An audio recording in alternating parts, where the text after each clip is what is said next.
Hi, folks. It's Dr. Christine Sauer here with another episode of Sparkles for Mental Health, Personal Growth in 5 Dimensions. And today I'm extremely happy to have Amy Anthony on the call.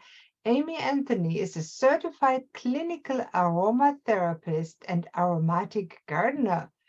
And she left her career in marketing research to pursue what's closest to her heart, which is working with plants. Wow. Welcome to the show, Amy. Thank you, doctor. I love sharing plant happiness. Plant happiness. I love that because plants can make us happy. They are part of the living universe.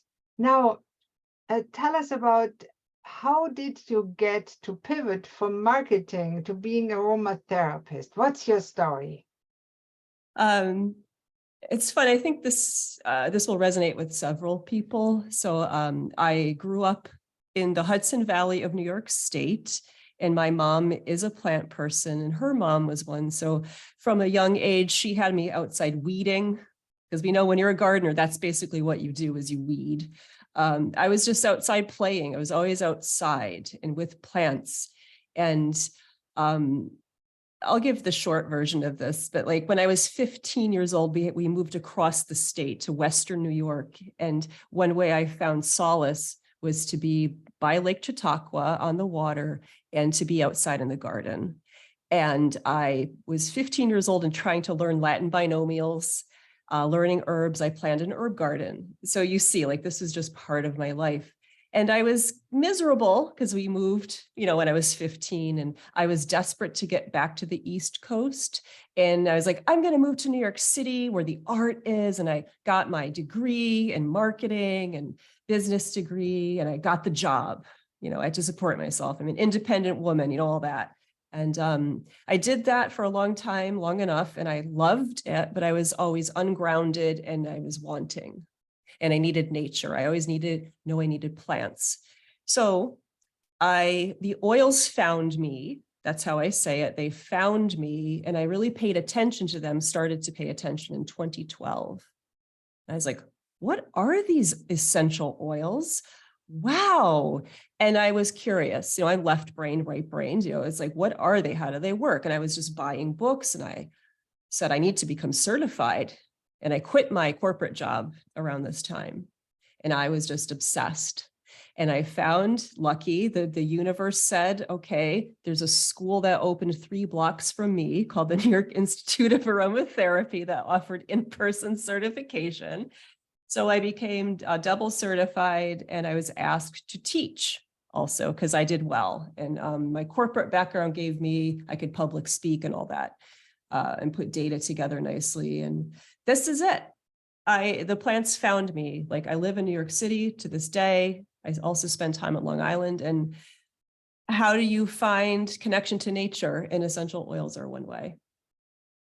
I think that's a great story. And to find connection to nature in the middle of, let's say, New York City, which is the epiphany of a concrete jungle. It is amazing. And those little things like little plants and then the oils that are made from it. That's amazing. Now, tell us a little bit about how those oils are made and how they find those plants, because people really don't know how that ends up in those bottles and that it's not just tap water. Yeah, good point. Actually, are you taking video? Is this video? Because I have a still right next to me. Yes, that is video. We'll have that show airs on YouTube and as a podcast audio. That's what I thought. So let me just get one of my little of stills. Course. I love essential oils, and look at that, a distill. Yeah. So this is one of the rudimentary alembic stills. You might have seen it at moonshiners. It does not just work for booze. Correct. So this is really exciting because this goes into the definition of what an essential oil is. When we distill aromatic plants, so we can distill non-aromatics, like I've distilled nettle before and stuff like that, but with essential oils, where the aromatic plants have this gift of A lot. We can get into the medicinal properties, but we take like lavender. This week, I just did a community distillation in New York City with lavender. We took about 2 pounds, roughly, of lavender flowering tops. And then we took those flowering tops, not the whole plant. The oil is really up in the flower. So for your guests, if you're curious and you want to know if something has essential oil in it, you can like take spearmint and crush the leaf, and you'll like feel and smell that. And essential oils come from these plants, and they have to withstand the distillation process. So jasmine, you can't get an essential oil. There's some things that smell, but they can't hold up to this process. So if you put the plant material in here, then you assemble the still, and then you seal all the joints. And in here, we'll put water, and then the plant material, and then we'll seal those joints and apply heat. So guess what happens, right? Steam is created, and on that steam, the steam on heat will burst open the parts, the glands and the ducts that hold the essential oil in the plant. The plant contains these. The plant protects itself, rightly, from the oils, because they're a defense mechanism. That's part of what an oil is. So then the steam comes over this gooseneck, and that's attached to this condensing unit.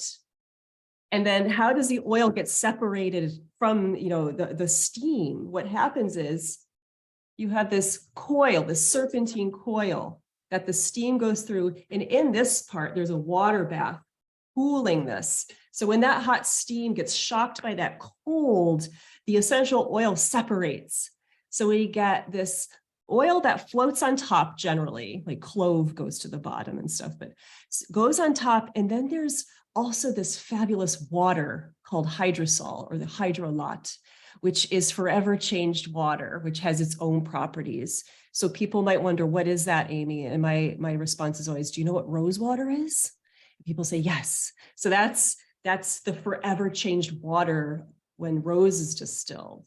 So it's a beautiful process.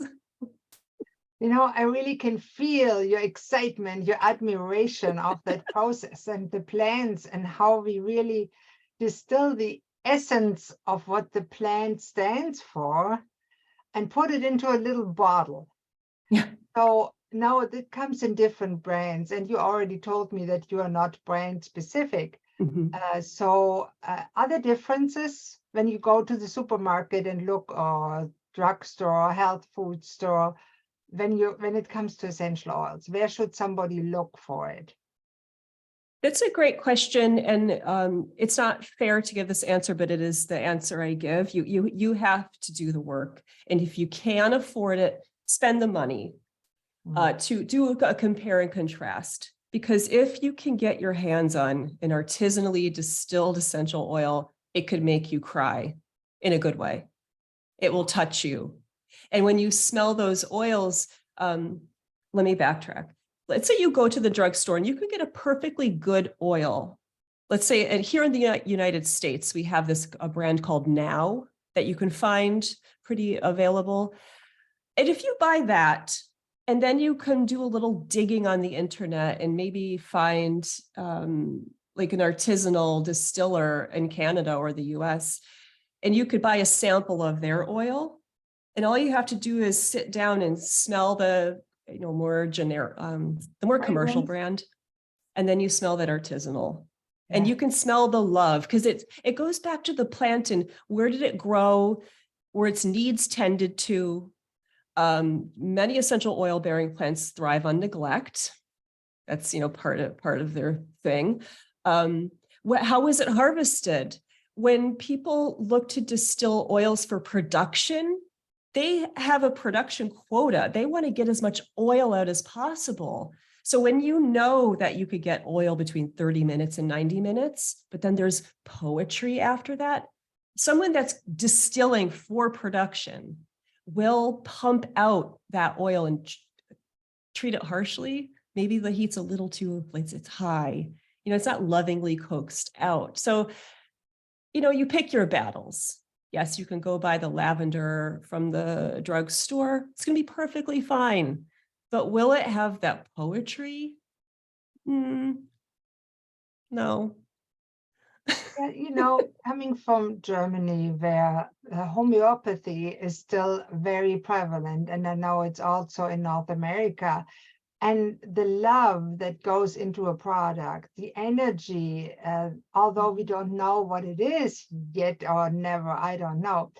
It does make a difference for humans because in the end, we are energetic beings. We are not just an assembly of chemical Yeah. formulas, like what some people make us believe. We are much more complex like that. And plants are also very complex. They have feelings, they have energy. I've seen Kirlian photography of plants. It's amazing. Oh, yeah. So Yeah. that's a little bit about how we can use those wonderful substances that nature provided us with for our benefit. And specifically, the show is about mental health. And you also already said an artisanal essential oil can make you cry in a good way. Now, what do the people do that currently cry in a bad way? They may be Mm. depressed or anxious, nervous. What can they do with aromatherapy to help themselves? Yeah. So um part of it is like aromatherapy. We work specifically with genuine, authentic essential oils. We are not working with, just to be clear for everyone, we're not working with synthetics, adulterated stuff. It's genuine, hopefully harvested, that single source botanical, it's distilled, and there you go.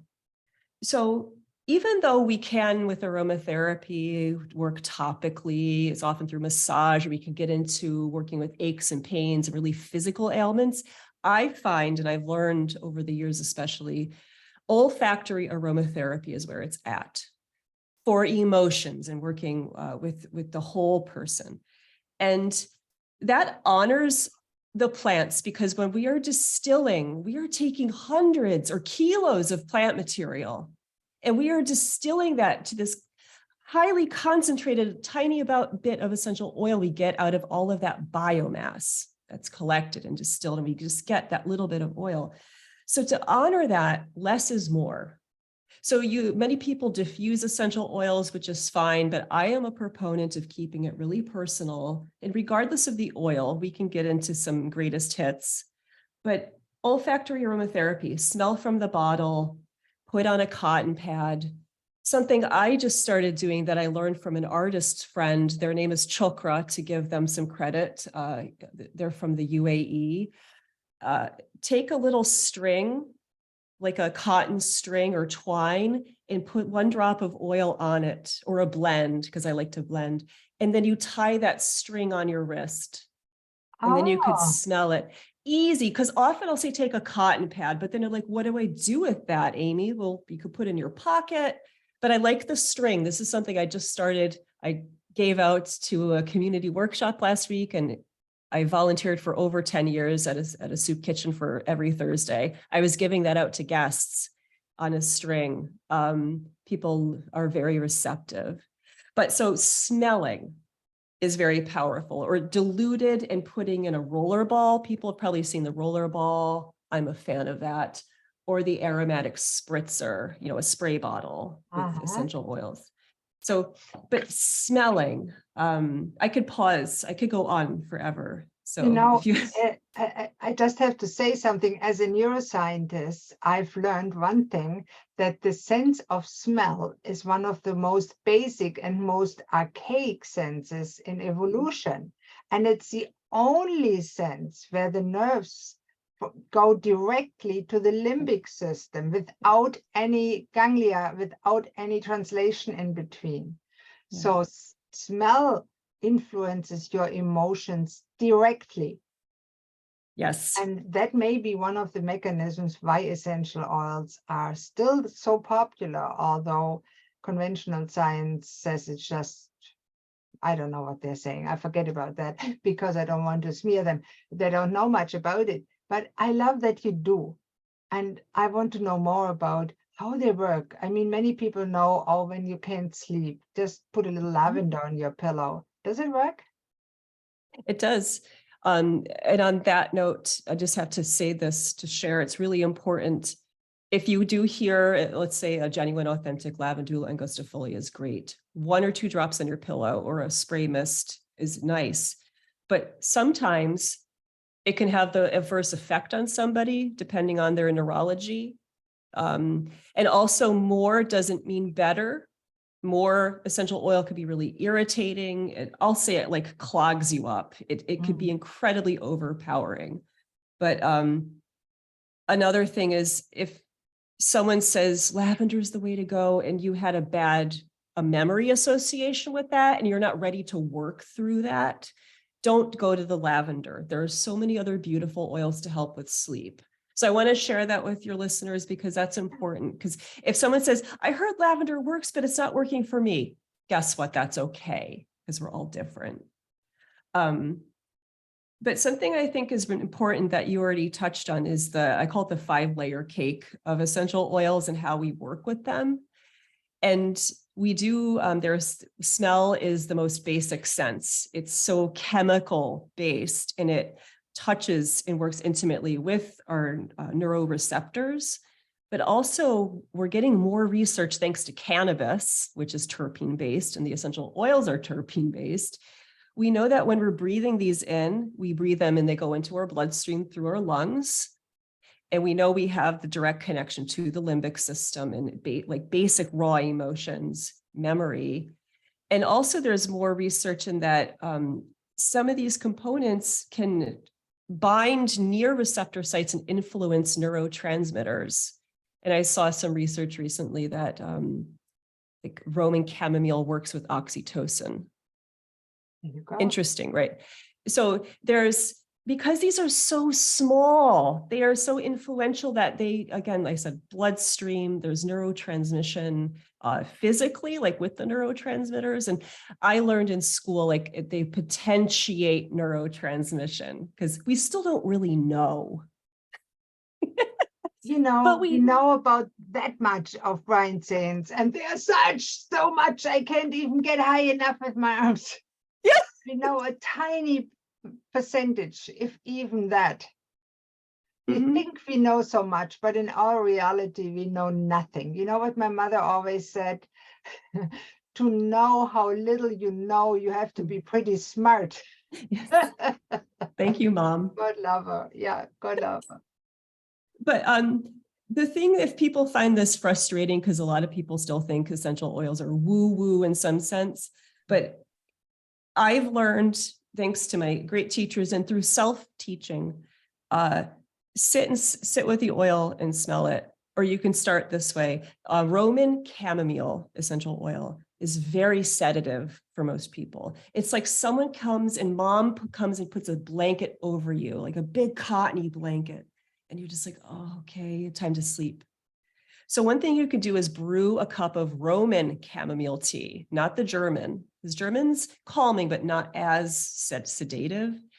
Drink the tea and notice what happens. We call that attunement in herbalism. You probably know that term. So if you drink the tea and notice what's happening, interesting. You could also do that with the essential oils. You take that bottle of Roman chamomile, Anthemis nobilis is the old Latin name. And you could put 1 drop on a cotton pad or that string, like I said, and you sit for 3 to 5 minutes and you get over what's it smell like? I don't like this. You try to tune into your body. And the essential oils, I love when I heard this, when we distill the plant material and we get the scent, we make the intangible tangible through that essential oil, that physical representation. And we want to make your emotions tangible. We want to embody. So if you smell the oil and you say, where's it going? Is it going in my head? Did something move? Did something open? Is it sinking to my belly? Some things will go to the lungs. Some things go down deep into the lower pelvic bowl. Yes. And that's how you work with an oil. Like that's the deep aromatherapy. And it is kind of a meditation on oil or with oil. I like that. Yeah, it really is. And I think that potentiates the effect of the oil because it aligns it kind of with your mind and with your whole body. I like that. Yeah, you said that so beautifully because it is, essential oils bring us to the present moment because it's scent, it's chemical based, right? And this is all chemistry, biochemistry, right? And we're trying not to think, we're paying attention to ourselves, the body. And a lot of this, I loved when I was teaching aromatherapy certification. Unfortunately, the school dissolved in 2020. But I've had students come in that were like successful business people, all this, and they're like, oh, I'm paying attention to my body, right? Because we don't pay it. We're often in the mind, right? So your podcast is a lot about mental health. So this is a way to help with mental health. Absolutely. Yeah. Oh, what other oils are helpful in that area? What should somebody try? Say they feel stressed out. Let's just start at the basics. Most people nowadays feel stressed, overwhelmed, distracted. I mean, the social media that comes on, everything is faster than ChatGPT and artificial intelligence. We all are on the hamster wheel of rat race of trying something more and more and more and more and overwhelming everybody else as we are getting overwhelmed too. What can essential oils do to reduce that stress? Yeah, so if I could share some oils in a framework for thinking of them, which I have to give a shout out to my teachers, my two core teachers, Jade Schutz and Amy Galper. But this is something called plant morphology. So instead of the what's good for what kind of mentality, you can start to look at like roots for rooting. And in your life, in aromatherapy, one of the most well-known would be vetiver. And many people have heard of that through perfumery and stuff like that. Another one that's herbal, that's kind of stinky that people don't like is valerian. There's also spikenard. Yeah, thank you. We should love all the plants and work with them and not be like, I don't like that. I hear that from my clients. I say, try some chamomile tea. Oh, I don't like herbal teas. What do you like? Diet Pepsi?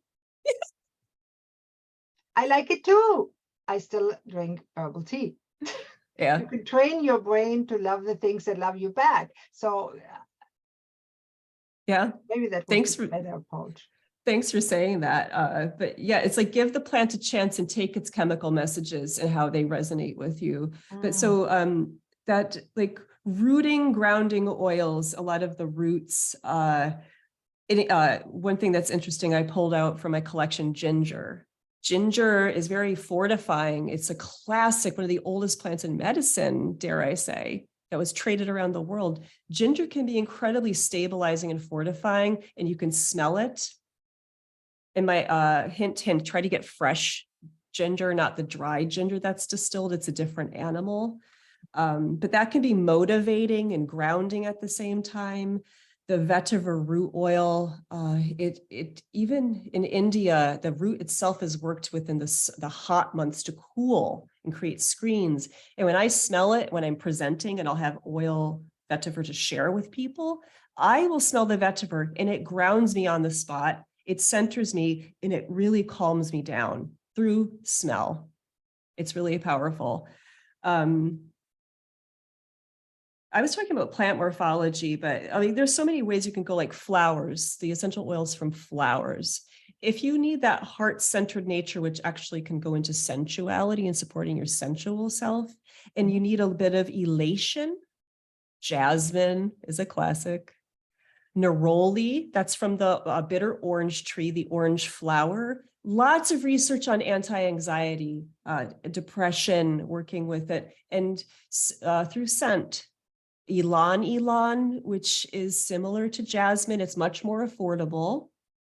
Helps you settle in. And I always think it's like water and languid and just feeling kind of, if you could just see me on your video, it's just like totally chills you out, makes you feel a little in your body.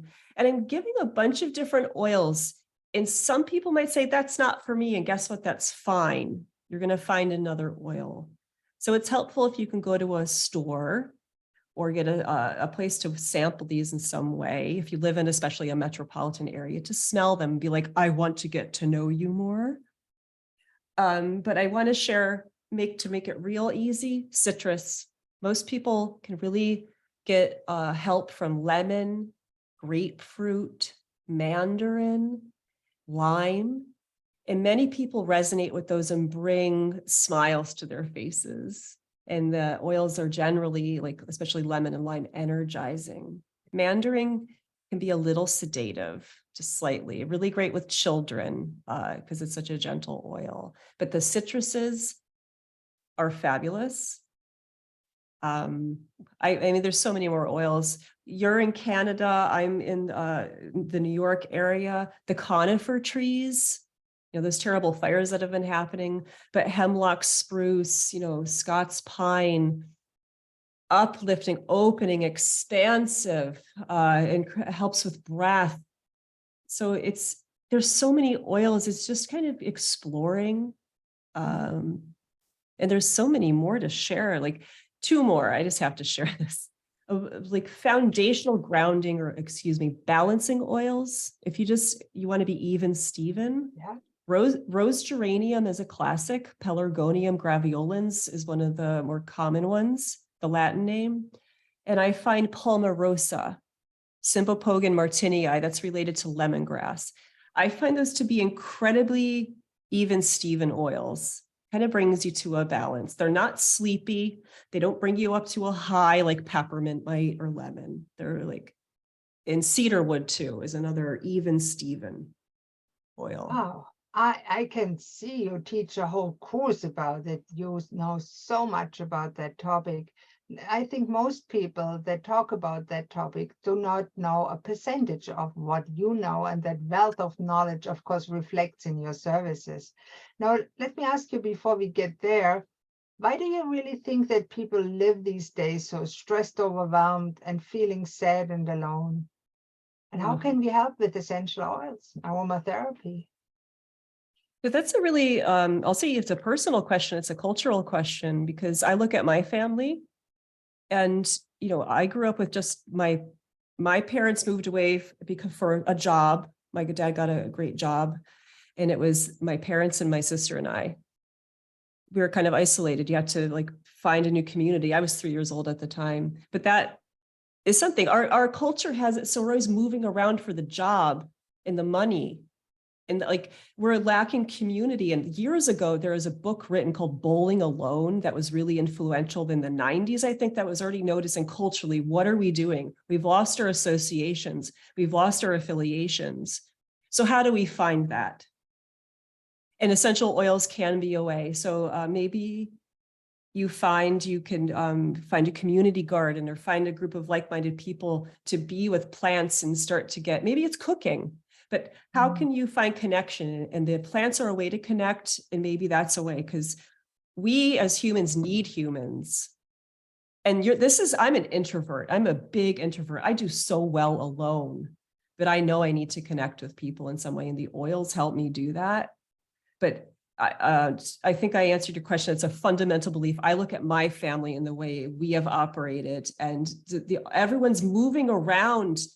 I've met so many friends that have come and gone in my life because they live in New York City, and then they move away again. And then they go and have children, and they have no one but their immediate family. It's so heartbreaking. So how can we find connection? So like I said, you could go to the oils and try to find an ally. A lot of people talk in that way. Find an ally or two that you're like, wow, I find I really resonate with citronella plant that I planted and the spearmint plant that I planted, and I want those essential oils in my life. And you can turn to them. I'm going to using language I thank all my teachers and friends. You can use them to anchor yourself, to say, oh, I know spearmint makes me happy for whatever reason. So maybe you're going to smell spearmint oil, and use that as a connector. And every time you think of that plant or that oil, you smile. Yeah. Right? And we know when we smile, we're changing our chemistry through smiling. So it instills a sense of joy and also a sense of gratitude, because when you're gardening and you create something that's healing, wow, you're not just grateful to nature to provide us with that, but also to the person that taught you that and helps you to do that, and that you can gift it to or sell it to if you need to make money with that, which most of us do these days. Yeah. Now, let me ask you, many people think about maybe becoming an aromatherapy practitioner and procrastinate about it. Can plants help them not to procrastinate, or what should they do? Oh, it's that thing of my weakness is if I don't write it down, I don't do it. So if you're like me, write it down and go for it. But Put it get in those your calendar. For me, it Yes, doesn't exist if it's not on my calendar. I am the same way. I make appointments to do things literally, and I have a to-do list, this ongoing to-do list.